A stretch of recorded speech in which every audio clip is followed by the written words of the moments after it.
Hi friend, देखो আমি ছোবা কাটছি কারণ এইভাবে যদি আমি না কাটি তো আমার লস লাগবে, কারণ এখন ছোবার দাম বাড়িয়ে দিয়েছে।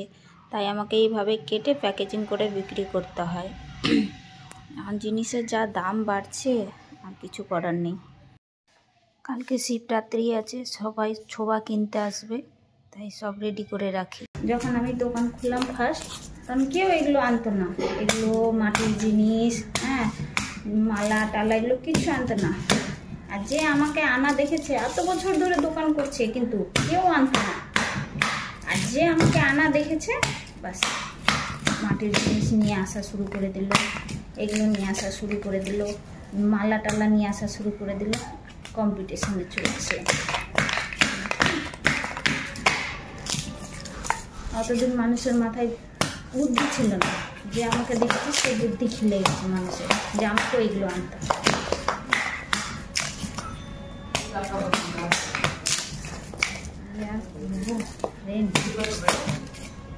সব নিজে নিজে সবাইকে করতেই হবে, কিছু করার নেই। যাই হোক, মানুষের দেখেই বুদ্ধি খুলে, আমাকে দেখে খুলেছে বুদ্ধিগুলো। আরও দোকান তৈরি হচ্ছে, এখন আরও লোক খুঁজে খুলে আমার মতন খুলে বসে সবাই। কম্পিটিশনের যুগ। এখন যার টাকা বেশি আছে, বাস বেশি করে মাল তুলে নিচ্ছে, আর হোলসেল শুধু হোলসেল ছাড়ছে। আর আমি যেরকম অত টাকা পয়সা নেই, অত পুঁজি লাগাতে পারি না। অল্প মাল উঠাই বা বিক্রি হয়, আবার নিয়ে আসি। তার মধ্যে বাকি অনেকজন চিটার আছে, খাইয়ে দিয়ে আজ দিচ্ছি কাল দিচ্ছি। একটু লজ্জাবোধ নেই যে মেয়ের দোকান করছে, দিয়ে দিই না।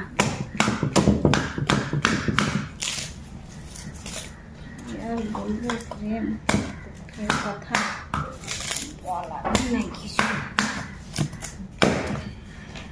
না বললেও হয় না, না বললে লোকে জানবে কি করে।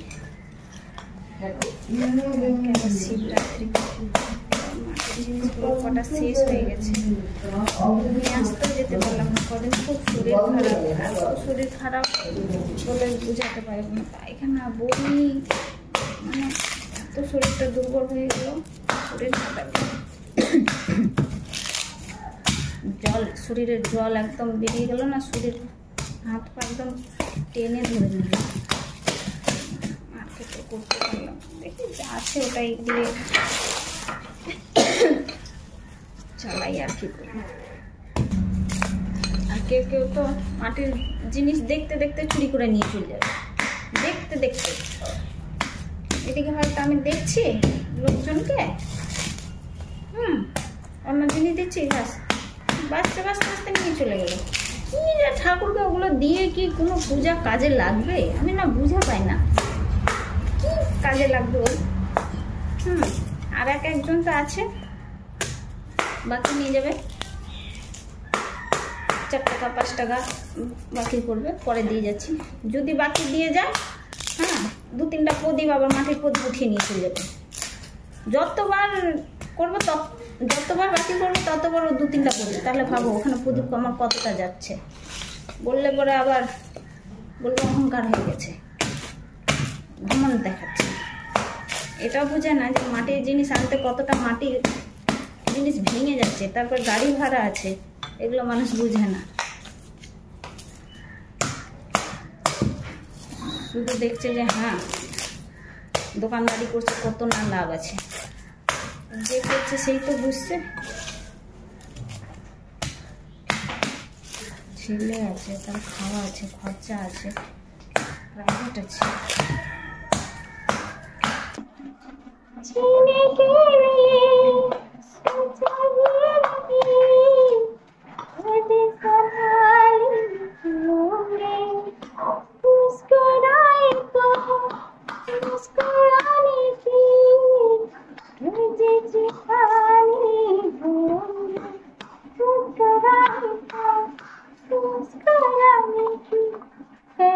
छुपाने होंगे,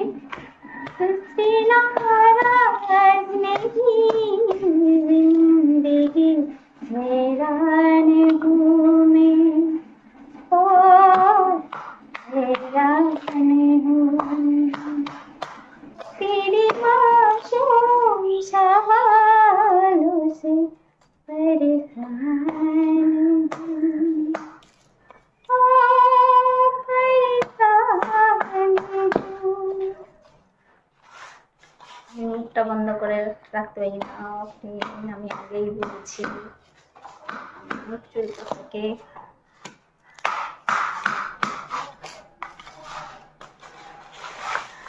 ছোট থেকে কাজ করলেও চিল্লিয়ে চিল্লিয়ে গান করতো, ছোট থেকে।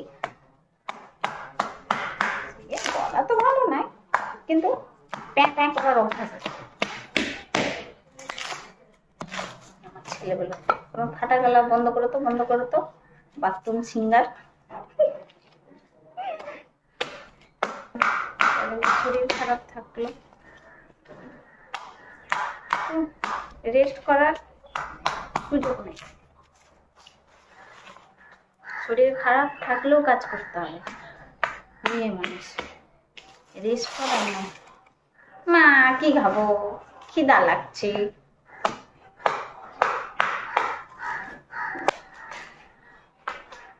আচ্ছা ফ্রেন্ড, দেখো কতগুলো কেটে নিলাম। এখন এগুলোকে প্যাকেজিং করতে হবে।